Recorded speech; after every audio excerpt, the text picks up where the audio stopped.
Assalamualaikum semuanya. Bagaimana kabarmu hari ini? Semoga tetap semangat dalam mengikuti pembelajaran kali ini ya.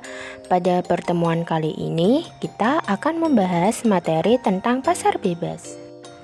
Secara umum, pasar bisa diartikan sebagai tempat bertemunya antara penjual dan pembeli untuk melakukan transaksi. Akan tetapi, dalam ilmu ekonomi, pasar adalah bertemunya permintaan dan penawaran, yang artinya tidak mengharuskan penjual dan pembeli untuk saling bertemu. Pasar terdiri dari pasar tradisional dan pasar modern, akan tetapi ada juga istilah pasar bebas. Lalu, apa sih pasar bebas itu?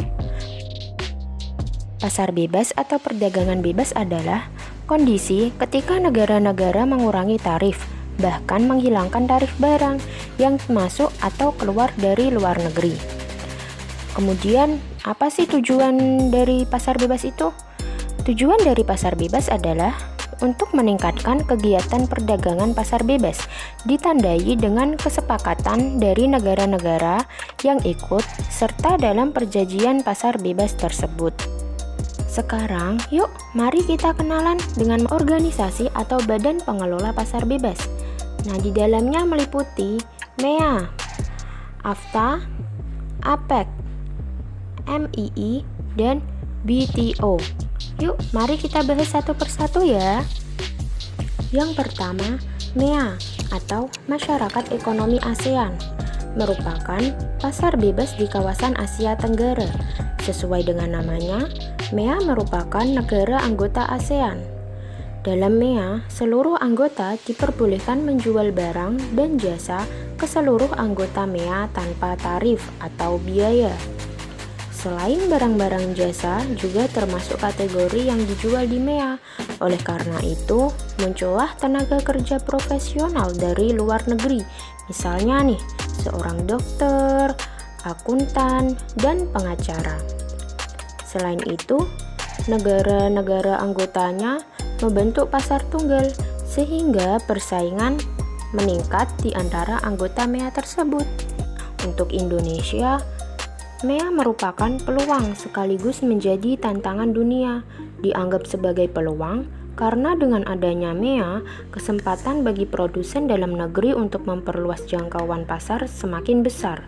Jadi, produsen-produsen yang ada di Indo bisa menjual barangnya tanpa tarif atau tarif yang rendah ke anggota MEA tersebut.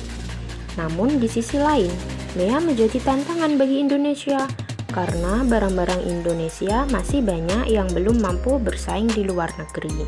Organisasi yang kedua, ASEAN Free Trade Area, merupakan wujud dari kesepakatan negara-negara ASEAN untuk membentuk suatu kawasan bebas perdagangan. Organisasi yang ketiga, Asia Pacific Economic Cooperation. Berdirinya organisasi APEC dilatar belakangi akibat runtuhnya Uni Soviet dengan sistem ekonomi komunis dan Eropa Timur yang berubah menjadi sistem ekonomi liberal dan bebas. Organisasi yang keempat, Masyarakat Ekonomi Eropa atau Uni Eropa. Berdirinya organisasi ini dilatar belakangi oleh kondisi ekonomi dan politik negara-negara Eropa pasca Perang Dunia II yang mengalami perpecahan dan kekacauan. Selain itu, beberapa negara Eropa menginginkan sebuah kerjasama ekonomi dan politik untuk meningkatkan kesejahteraan dan perdamaian masyarakat Eropa. Organisasi yang terakhir, World Trade Organization. WTO sebagai organisasi perdagangan dunia merupakan satu-satunya badan internasional yang mengatur masalah perdagangan antar negara. Wah, ternyata pasar bebas berbeda dari pasar tempat kita membeli barang kebutuhan sehari-hari ya. Sangat menarik bukan? Baiklah, sampai di sini dulu ya pembahasan materi kita kali ini. Wassalamualaikum warahmatullahi wabarakatuh.